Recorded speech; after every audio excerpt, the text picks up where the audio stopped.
Well, we're working on the Camaro today.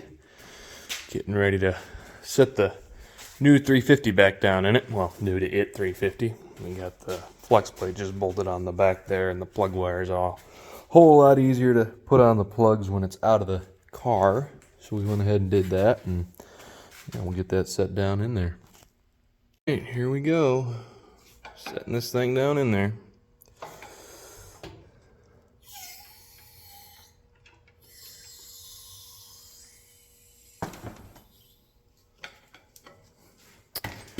It's kind of hard to do this sort of work with only one hand, but we'll do our best.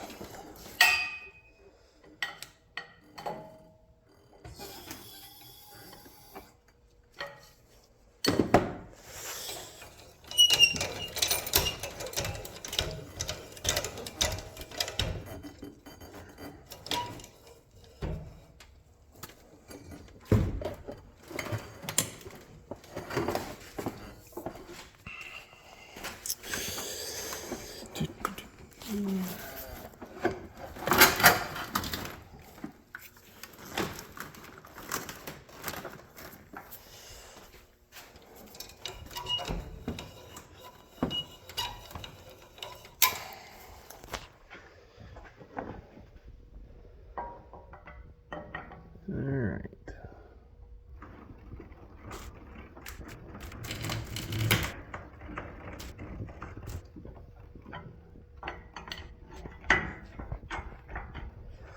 Let's go check it out over here, see what we got hung up on.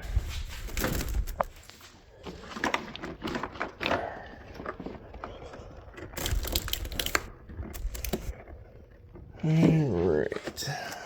There's a bolt there on the manifold that caught one of the coolant hoses here and is dragging it down. There we go. Get that out of there.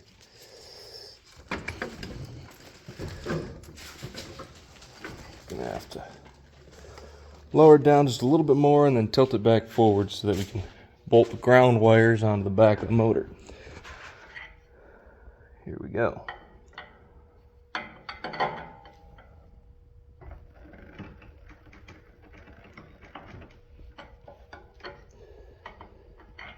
Up just a little bit here. All right. Other direction.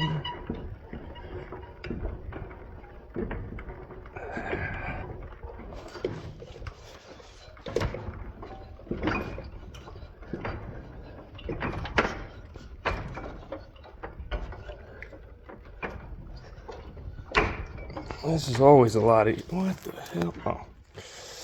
A lot simpler if you have two hands, but currently gotta hold the camera with one, so we're doing this one-handed. Makes it just a little more of a challenge. Alright. Gotta get this wiring harness above all the exhaust. Where are my ground wires? Yeah, they're in there somewhere. Alright, well, it's kind of almost in there. Check back in when it is all the way in. Found the ground wires over on this side. Problem being, they don't have the proper connectors on the end. So we're going to do a little wiring here and get them cleaned up right. Get the actual connection end on there that we need to bolt for the motor. Alright, well, we got our connections all fixed up and we got our studs into the back of the motor so we can bolt it on there, and here we go. Alright, we got the ground cables all hooked up to the back. We're ready to keep putting her down in there. Here we go.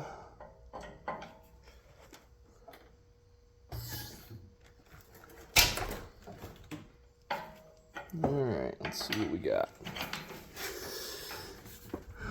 We need to come up some, tilt it forward.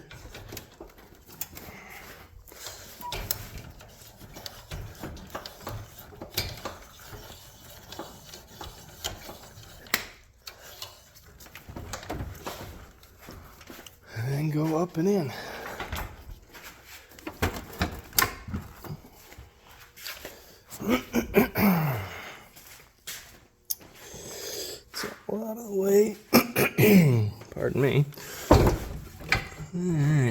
I'm gonna need 2 hands for this part. I gotta line those motor mounts up down there. Gonna have to shove in on it and let down at the same time. So I'll see you when we get it in there.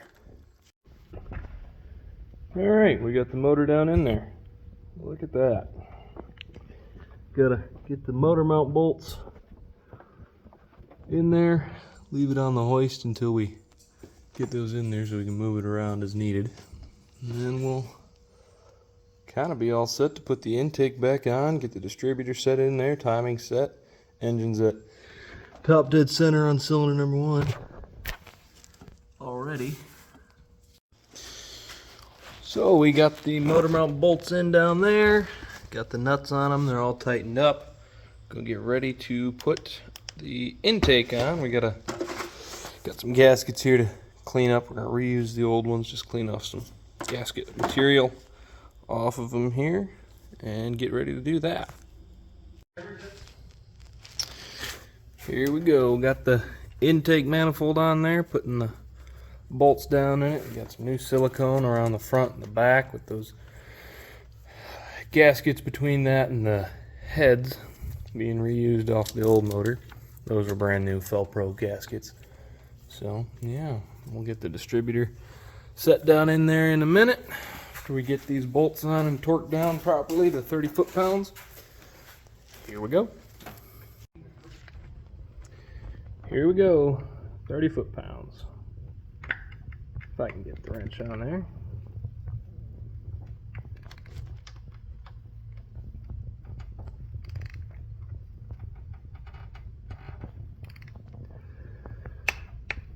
Okay, 1. Now we swap over to this side.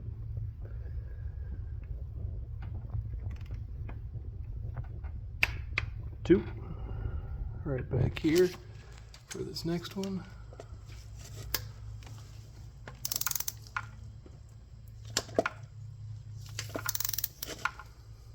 Gotta use my hand here a second. There we go. All right.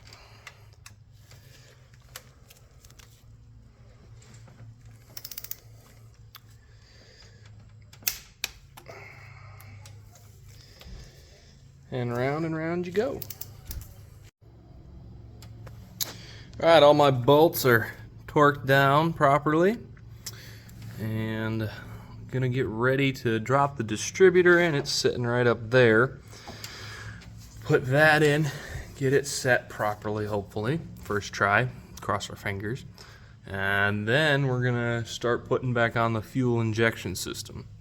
Now, this car's not gonna stay fuel injected for forever. We are hoping to swap it over to a carburetor setup or maybe a throttle body injection, Sniper EFI, something like that this over the winter. But we're just gonna rock the stock fuel injection for now. There's a couple O-rings stuck down in here we're gonna pull out. We got a set of new O-rings right here to put on, and all that stuff's up on that shelf over there. So we're gonna start doing all that. Okay, so we're going to be working on the transmission for the Camaro a little bit as well tonight. We've got the input shaft and input drum. I believe this is the low reverse drum. Splined all the way in there. Got all that repacked. New bearings, new seals, new clutches, and new steels in there. And we're about to attempt to get this fluid pump set down in there properly. Yeah, hopefully we can get that the first try. We'll see what happens. Well, that went relatively smooth. Just had to move it off of the bench down onto the ground. This is the only way I've ever had any luck getting these fluid pumps back in, is with the transmission standing straight up and down. Just gotta make sure we hand thread all these bolts in there a little ways. Go ahead and tighten those all up with a ratchet and torque them down to the proper spec. Well, if you've ever seen the inside of a 700R4 transmission before, you probably noticed that I forgot the band. So, of course, because the fluid pump went in so well, Means I probably forgot something, right? Well, yeah. So we just had to take it back apart. And this is going to have to go in there. All right, here we go. All right, well, it's down in there. And if anybody ever tells you that you cannot put in or take out a band without removing the valve body, they're wrong. All you got to do is, if you're taking it out, remove the portion that would be on the stud. You got to push this out of the way. Sometimes you got to hold it out of the way with a pry bar, and then pick this up and walk it off. So it's off right now. And then you just snap it back in place. And then if you take this part that's got the little bracketry and work it around this stud right here, you can get it off without removing the valve body. So if you've already done stuff to your valve body, like change the check ball positions or put it in a shift kit, and dealing with check balls is just, it's not fun. They always fall out and you can almost never get them to stay in the correct spot. It's always a little nerve-wracking once you get it down there, just hoping that they're in the right place. So if you have bolted your valve body back on and you forgot your band like I did, you can do it without removing the valve body. All right, this time it's on for the long haul. Got it all torqued down. Should be all set. Now we just gotta put a new filter in it, hook up the torque converter lockup solenoid, and get that hooked up. Now this one does not have the auxiliary valve body, so there's no crossover tube to worry about on this one. And put the pan back on, torque that on, and we'll be ready to slide it back underneath the car. And there it is. We got the fluid pump in, we got the bushing on the back of it, we got the 2.4 band on it. We've got over here a upgraded Corvette servo, 2.4 servo to go right in there. Got the governor cap, new speedometer gears, speedometer case, I guess, or housing there. We got a new gear on the back there. That'll all go in this tail housing. Got a new seal in there. Yeah, we'll get to that here in a minute. We got the torque converter in. We got the new speedometer gear in right back here. Got the governor installed on this side. Servos in over here. Dipstick tube. Tail housing's bolted on. Ready to slide her back underneath. That's probably going to be it. I think we'll call that a night tonight.